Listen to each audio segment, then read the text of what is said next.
Kay's life moved with the perception of stock market graph, always climbing, always controlled, always audited against invisible expectations. Every morning, he stepped out of his Lekki apartment, dressed like Lagos success, tailored suits, Italian shoes, a confidence that made people assume he had never made a mistake in his life. In the corporate towers of Victoria Island, he thrived on pressure, deadlines, and applause disguised as respect. His mother, Miss Adekunle, fueled the memorandum. "Kingsley, remember who you are," she often repeated, as though identity could be worn like an expensive blazer. Everything in his world was curated to look perfect: friends, relationships, even the decisions he allowed himself to make.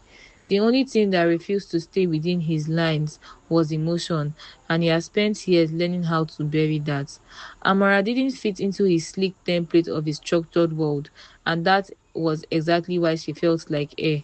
Their evenings together was a kind of rebellion he didn't fully understand. Simple meals, quiet laughter, conversations that reminded him he was human before he was impressive. She worked in a small NGO in Yaba, wore minimal makeup, and didn't care about designer labels. Yet she carried a stillness that smoothed him more than any luxury ever had. With her, he didn't need to perform. She saw the boy behind the ambition, the man behind the pressure. But Kay, desperate to maintain control, he didn't realize that love, real love, strives in imperfection, and his life, as perfect he has tried to make it, was built on fear that one unexpected thing could scatter everything he had worked for. The pregnancy test lay on the bathroom counter like a quiet explosion. Amara stared at the two pink lines, her breath shallowing, her thoughts racing through every possible future at once. She wasn't reckless. She knew what motherhood meant, especially without wealth or privilege. But she also knew love, what she felt for Kay, what she hoped he felt for her, what she believed they could build someday. Her palms trembled as she imagined telling him. Her expected fear, yes, but also joy. Something inside her whispered that this child, this moment, might become the turning point that pushed their love into deeper territory. She placed a gentle hand on her belly, a gesture she instantly pulled back from, as though touching hope too early might make it disappear. Kay's reaction was not one she could have prepared for. The moment she whispered, "I am pregnant," his expression didn't smoothen with warmth. It hardened with calculation. He paced her small living room like a man preparing for a crisis meeting, not a family. His words came out polished, logical, and devastating. Timing, reputation, career moves, his mother expectations. "A baby now is not ideal," he muttered, refusing to sit beside her, refusing to hold her hand, refusing to understand that she wasn't asking for perfection, just presence. When he said the word terminate, Amara felt something inside her tear. Not loudly, not violently, but with the quiet agony of realizing that the person you love doesn't see your child as a blessing, but as an inconvenience. And in that moment, she understood that she was standing alone, even though he was right in front of her. Kay didn't start with harshness. He started with persuasion, disguised as care. He talked about their future, about timing, about the right foundation. He held her hand and spoke as though he was protecting them both from chaos. But every sentence chipped at Amaka's heart. She wasn't hearing concern, she was hearing control. She was hearing a man desperate to protect a life he had no space for her or their baby. For Kay, a baby symbolized derailment. For Amara, it symbolized life. Unexpected, yes, but life all the same. The more he talked, the more she realized he wasn't trying to understand her. He was trying to convince her that her own body should submit to his fear. Love had turned into negotiation she never agreed to participate in. The rupture didn't come from fights, it came from silence. Amara stopped pleading for him to see her heart. She let his words hang between them and watched him choose ambition over intimacy. When she finally said, I'm keeping the baby. Kay didn't shout or threaten. He simply withdrew into a logical shell that made her feel like a stranger. That night, she cried quietly on her pillow, not because she was afraid of motherhood, but because she realized she had lost the man she thought she knew. Kay didn't call for days, and the silence answered every question she didn't have the courage to ask. When Kay finally reached out, it wasn't with love, but with pressure. Gentle enough to feel polite, firm enough to feel unavoidable. He spoke about options, clinics, and timing as though they were discussing an event, not a life.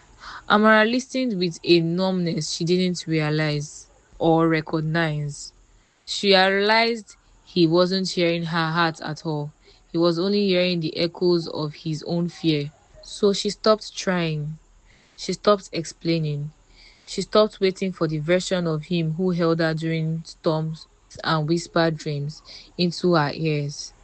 Instead, she quietly built her exit. She distanced herself from him, not dramatically, not angrily, but with the steady calm of a woman choosing survival. Flashbacks haunted her during that period.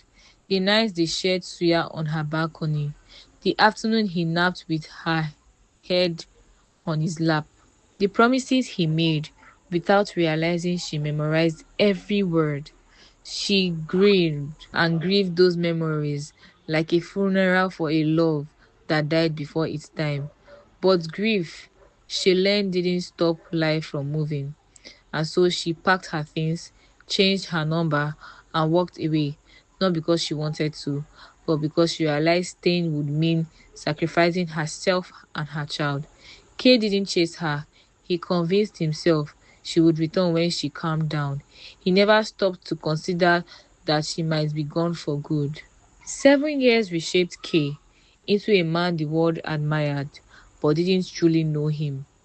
He became a partner at his firm, upgraded his lifestyle, dated women who fit the image his mother approved of, and filled his days with noise, meetings, details, deals, brunches, gym sections, networking events, anything to avoid silence, anything to avoid thinking about Amara. When her memory tried to surface, he buried it under deadlines. When guilt whispered, he drowned it with success. Lagos rewarded men who moved forward without looking back. And Kay learned to move like a man without no shadows. But shadows don't disappear just because someone turns away. His relationship with Adora was beautiful on paper, elegant, functional, stable, but hollow in the places where real intimacy should grow. Sometimes he caught himself comparing her warmth to Amara's softness, her ambition to Amara's sincerity. He hated himself for it, yet he never voiced it aloud. He convinced himself Amara was a chapter life had closed for him, a lesson, a memory, until one quiet afternoon in Lekki, as he stepped out of an upscale mini mart, a woman walked past him carrying a little boy. The boy turned, looked at him, and Kay felt the world tilt sharply beneath his feet because the child didn't just gaze, he looked at Kay with eyes that mirrored his own. Kay almost walked past them, Amara in a simple sundress, her hair in a loose bun, and the little boy holding her hands as they stepped out of the Lekki mini mart. It was the boy who made him stop. Something in his dad's face, his sharp jawline, the subtle seriousness in his eyes, even the way he tilted his head, felt painfully familiar. Kay's heart tottered, then raced, then folded into itself. He wasn't a man prone to imagination, but this was not imagination. This was recognition, laid inside shock. He stood frozen as people moved around him, as car horned, as Lagos noise rolled on. But all he saw was the boy. All he felt was fear. He didn't have words for. He followed them, not close enough to frighten, just enough to confirm he wasn't losing his mind. Eli kept gazing back, curious, as if drawn by an instinct neither of them could name. Amara, older and more centered than the woman he last saw, finally noticed him. Their eyes locked. Her breath caught, but she didn't look away. Her expression wasn't anger, it was resignation, a quiet acceptance that life had brought them back to a moment she once prayed to avoid. Kay took a hesitant step to forward, but Amara subsequently shifted Eli behind her, not out of fear, but protection. She didn't speak, she didn't smile, she didn't encourage conversation, and in that silence, Kay realized something devastating. She had carried the weight of their shared past alone, and she had learned to live without him. Amara, Kay breathed as he approached her outside the mini-mart the next day, guilt tightening every muscle in his face. She stiffened instantly. The name, once spoken with affection, now sounded like an intrusion. Please, she said quietly, not meeting his eyes. Don't call me that. We are the same people we were. Her voice was calm, not angry, but the boundary in it was unmistakable. Eli stood beside her, clutching a small snack pack, glancing between them with confusion. Kay wanted to smile at the boy, to ask questions, to close the distance, but Amara subtly shifted again, signaling a private wall he had no right to cross. She didn't confirm anything. She didn't deny anything. Let him be a child, she said when Kate tried to speak to Eli. He was enough in his world already. It felt like a slap wrapped in grace. She wasn't attacking him. She was protecting Eli from the storm he didn't understand. Kay felt questions burning inside him. Where are you? Where were you? Why didn't you tell me? He's in my. But every word felt selfish in the face of her steadiness. He walked away trembling, the boy's eyes haunting him. For the first time in years, Kay went home and sat in complete silence, unable to outrun the truth, forming like a bruise. If Eli was his, then he had abandoned more than Amara. He had abandoned a life. Kay reached out again, this time through a message, choosing his words carefully. I am not trying to cause trouble, but I need answers, please. Amara agreed to meet him, but not alone, and not anywhere emotional. They met in a quiet cafe in Inuru, Central Ground. She arrived composed, wearing the strength of a woman who had rebuilt herself brick by brick. Before Kay could speak, she laid the rules down with unwavering clarity. No unexpected appearance at her house or Eli's school. No aggressive demands. No attempt to insert himself suddenly into a child's life. If you want proof, she said, we will do it properly, respectfully, controlled. For the first time in his adult life, Kale felt smaller than his own choices. When he tried to offer money, thinking it might show he cared, Amara's expression darkened. Money isn't the issue, she said quietly. If money could parent him, I wouldn't have had to work two jobs. Her job, her voice cracked, but didn't break. Kay felt shame crawling under his skin like heat. He agreed to the paternity test, signing consent documents with a trembling hand. Meanwhile, little Eli began noticing him more, asking Amara softly, who is this man? Amara didn't lie. She simply said, someone who will not hurt you. But the truth was forming between them, and children, sensitive as they are, always sense something long before adults admit them. The clinic results were printed on thick paper that felt heavier than any document Kay had ever held. Probability of paternity 99.9%. His own name beside Eli's, his blood echoed in a child he had never once held. Kay sat in his car, forward, grabbing the steering wheel with wide knuckles, breathing like the air had turned to stones. Guilt didn't just rise, it consumed him, swallowing every excuse he had ever made. He saw Amara's smile in his mind, the years she must have carried alone, and his shame turned into a painful, hollow ache in his heart. He wasn't just absent, he has erased himself. He told Tommy the truth that night, and Tommy didn't offer comfort, only honesty. K, you don't get to be shocked. You made a choice. She lived with the consequences. His friend's voice was sharp but necessary. K felt himself unravel inside, realizing that the version of him he had proudly built, the published, polished, successful, controlled man, was standing on a foundation of abandonment. Meanwhile, Amara held the same result at home, tears falling silently, not because she was surprised, but because the truth meant reopening wounds she had stitched long time ago. For Eli's sake, she knew she would have to navigate a future where Kay existed, but on terms that protected her son first. Kay's intentions were immediate. Fix it with money. He sent Amara messages offering to pay school fees, medical bills, rent, even a driver to pay her manage works and pickups. Even every offer felt like salt on a wound Amara had already learned to live with. She responded politely but firmly. Fatherhood is not a transaction. If you want to be part of his life, be consistent, show up. Those two words, show up, echoed in K's mind for days. He had built his entire adult identity on efficiency, not presence. And now, presence was the only thing being demanded of him. So he tried. Not grand gestures, small, upward steps. He tried asking about Eli's allergies, his school schedules, the cartoon characters he liked. He showed up for the first school football practices, standing at a distance, watching the boy run clumsily but happily. But when Eli noticed him and waved shyly, something cracked open inside Kay, a softness he hadn't felt in years.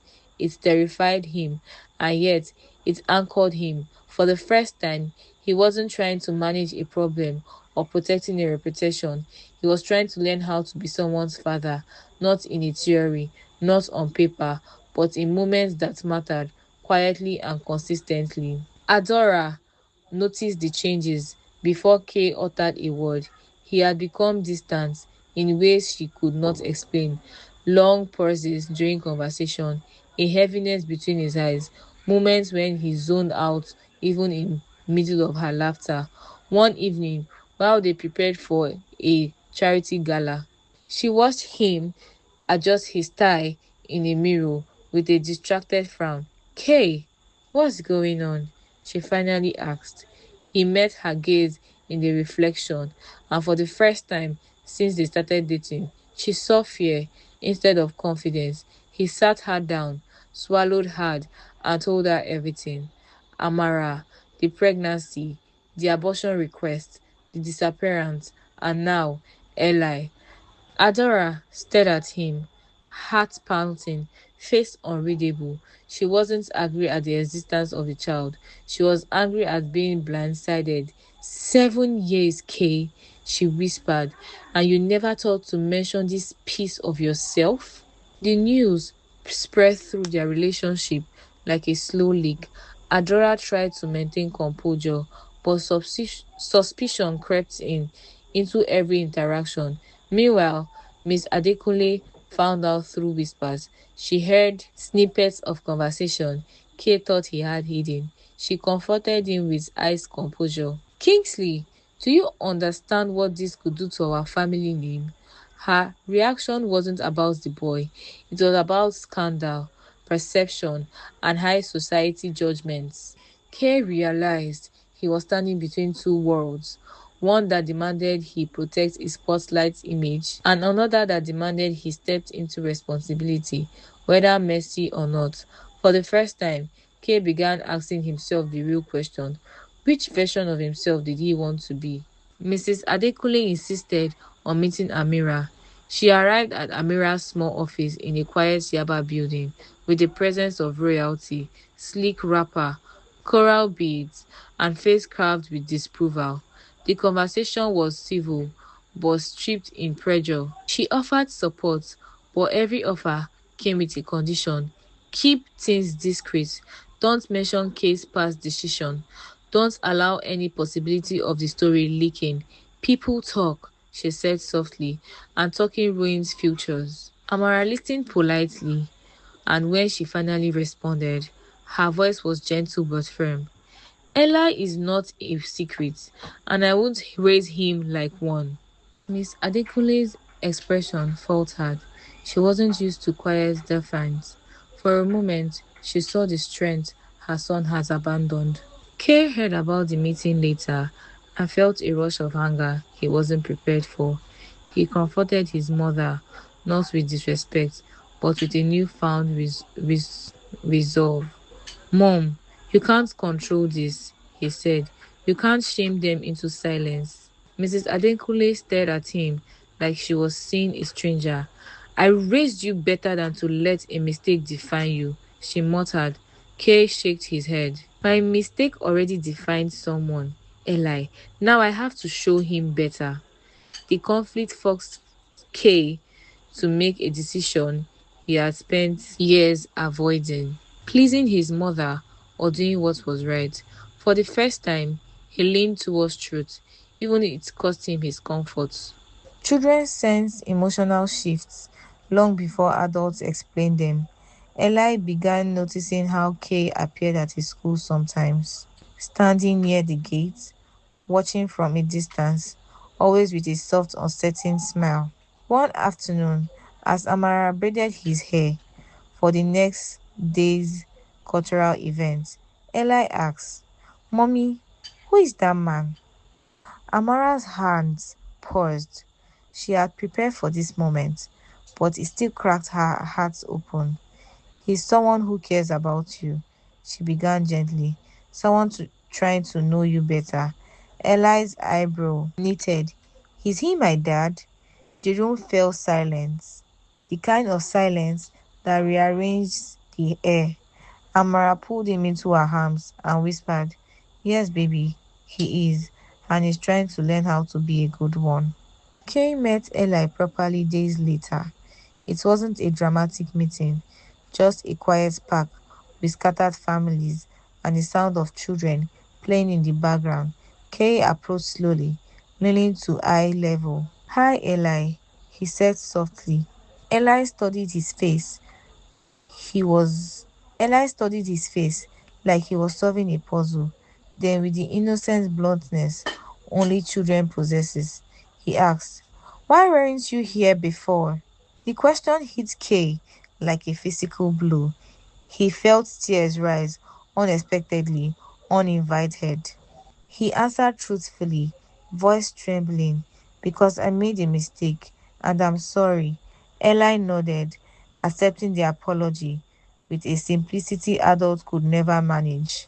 In that moment, something shifted, an invisible bridge forming between them, fragile but real.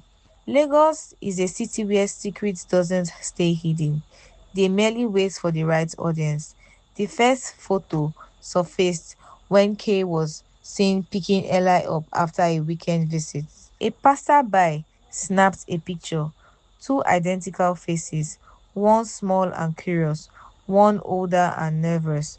The image landed on a gossip page within hours. Is this Kingsley Adekunle's son? Kay's phone exploded. Adora called him, voice shaking with betrayal. His mother summoned him home, fury shimmering beneath her composed exterior. But Kay didn't hide. He didn't deny. For the first time, he stood in the fire and let the flames teach him something about responsibility. It was if Lagos wants a show, he told Tommy, all they will see is a father and his son. In the middle of the chaos, something unexpected happened. Mrs. Adekunle softened. She asked to meet Eli properly this time. When she saw him, his, his resemblance to Kay, his shy smile, his polite, good afternoon, ma, her rich posture melted a fraction. She reached out and touched his cheek gently. That single moment didn't erase 7 years of silence, but it cracked open a door. Meanwhile, Adora faced her own truth. She could stay and build a future with a man who came with a complicated past, or she could leave. Her decision wasn't loud, it was quiet. folded inside a text that simply read, "We want different lives." Kay felt the loss, but for once, he didn't chase an image. He wanted to stay with the truth. Kay invited Amara to sit down with him at a calm water farm cafe in Lekki. There was no pleading, no grand speech, just sincerity. "I want to be in his life," he said. "Not when it's convenient, not because I feel guilty. I want to be his father." Amara studied him quietly, searching for the performative man she once knew. She didn't find him. Instead, she saw someone humbler, slower, softened by the weight of love he almost lost. So, she outlined terms, not demands, but stability, scheduled visits, open conversation, shared decisions. Kay agreed to everything without argument, not because he wanted to impress her, but because he needed the structure to be the man Eli deserved. The story didn't end with romance or sudden forgiveness. It ends with presence. Eli held Kay's hand on Sunday afternoon as they walked through a bookstore, choosing storybooks together. Amara watched from a distance, her heart swelling and trembling at the same time. She wasn't naive. She knew healing wasn't instant, but she also knew that people could grow, even if they grew slowly. When Eli took Kay's hands and whispered, "Daddy, look." The words slipped out naturally. Kay froze, overwhelmed. Amara breathed out shakingly. For the first time in 7 years, she allowed herself hope, not in Kay, not in the past, but in the possibility of a future built on truth, courage, and showing up.